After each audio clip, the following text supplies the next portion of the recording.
Hi, I got this really exciting question the other day from a potential client who had experience with homeopathy in another country.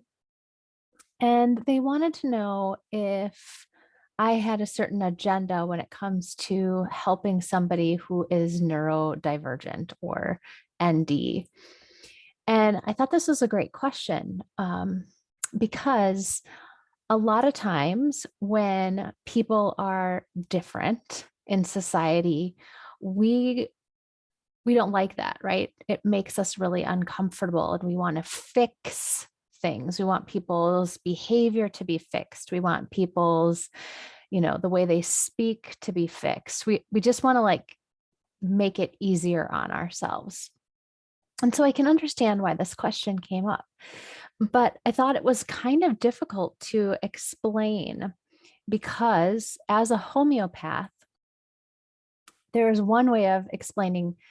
I'm looking, if somebody comes to me and let's say they're dealing with some digestive issues, let's say that they have a lot of food sensitivities, let's say they have like poor skin that they want to work on.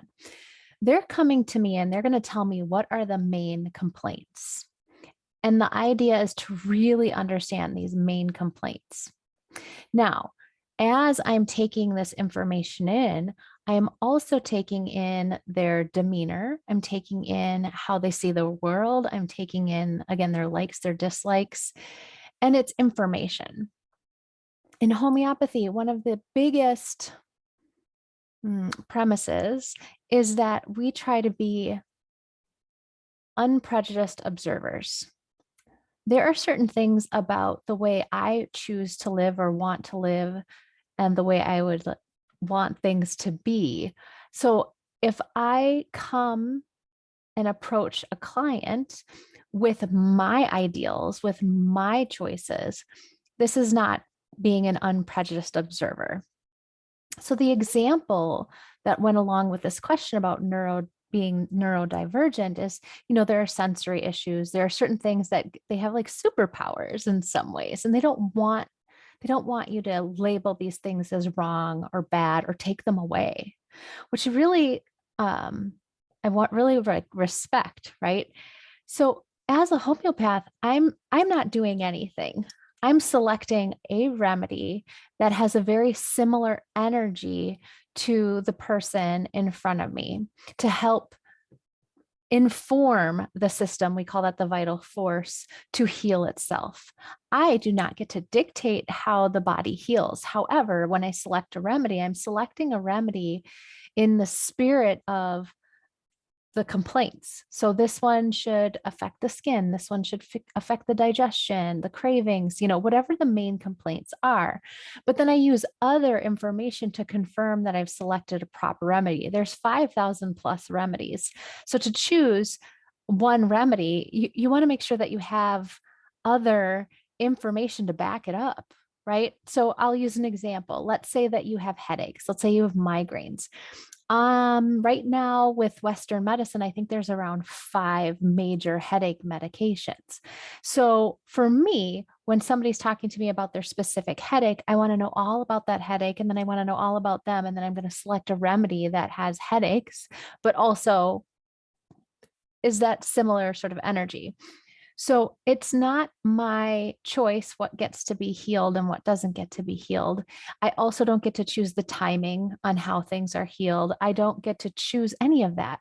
I'm just trying to find a remedy that's similar enough that will stimulate the system to make sense and make whatever changes might be in service to that human. So if we have somebody that does a lot of rocking to just kind of calm themselves down, maybe there's less of that. And it's not to change them, right? And change them and make them better. It's to help them find more balance, whatever that means for them. If something goes away, the way a homeopath would look at that, especially if, let's say, that was something that the client really wanted, like I want this thing to go away, this digestive discomfort or the skin challenges or whatever, That's great. That's wonderful. But there's so many other things that are happening underneath the surface because we heal from the top down in reverse chronological order and from the inside out. So there's a lot that's going on as we're starting this process. So for me, I don't have a specific agenda when somebody comes to me that, oh, these are things that are wrong with them and they need to be fixed. It's all just information, and I use it to select a remedy. And then what happens is, do we find that the remedy is feeling good? Do we find that the remedy is being supportive to what you're looking for? Are you feeling more calm, more peaceful? Or let's say, are you feeling stronger because you were weak and you were exhausted? Are you feeling like you have more brain power, more focus? Whatever it is, we're looking at it with this totality of symptoms. And I use symptoms loosely because, again, it's partly behavior and who you are as a human, and it's an energetic signature. And so we work together to help you find balance there. But I don't get to choose what changes or shifts. So if there's something with somebody, and let's say I wouldn't want it for myself, let's just say maybe it's an ableist thinking, right? I don't know if I could handle that. That's not my choice on whether it heals or not with a remedy. A remedy's could be very powerful, especially if it's the correct one.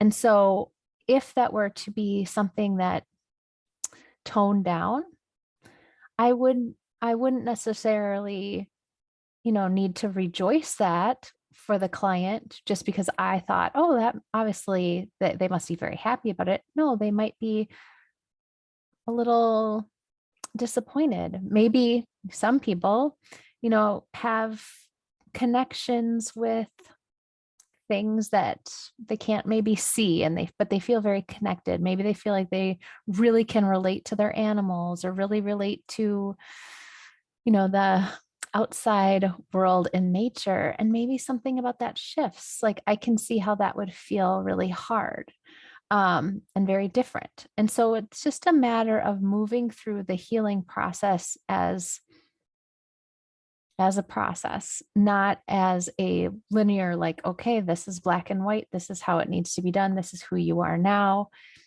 It's sometimes we just move through these phases. We have less of a connection to something, or we remove, or I should say, a certain ailment that was really bothering us has gone away. We're really excited. And then sometimes it resurfaces for deeper healing.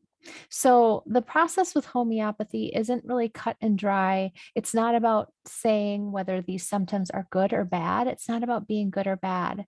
It's about, do they have that energetic match to who I am talking to, so that if I were to give this remedy, do I believe it would help stimulate the system to find more balance? And again, I don't get to choose how the person heals.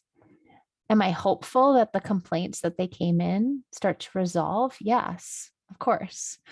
I love that part. But I also have to allow the process to just unfold. And that part can be really uncomfortable because, let's say your skin gets a little worse at first and then it gets better, but while it's getting worse, there may be other things that are happening. Like I feel more balanced. I feel clear. I feel relaxed. Okay, we're moving in the right direction. It's just not so one-sided as, oh, your skin is cleared, so obviously everything's better. No, there's a whole bunch of things that are going on beneath the surface, energetically speaking, and we're investigating it all.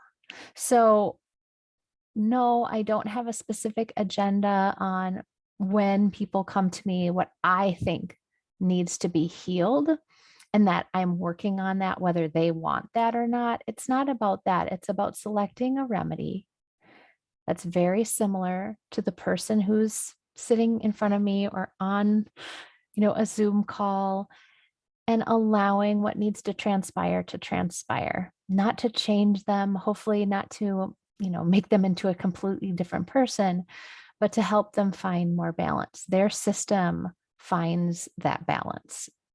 The remedy just stimulates it within them. So if you have any questions about this, feel free to drop them in the chat or drop them below here. And yeah, if you've gone through a homeopathic process, what came up for you? Did you have certain ideas of what you thought the homeopath was trying to accomplish that wasn't on the same page as you, or any any things you want to understand more or learn about? Let me know. All right. Bye.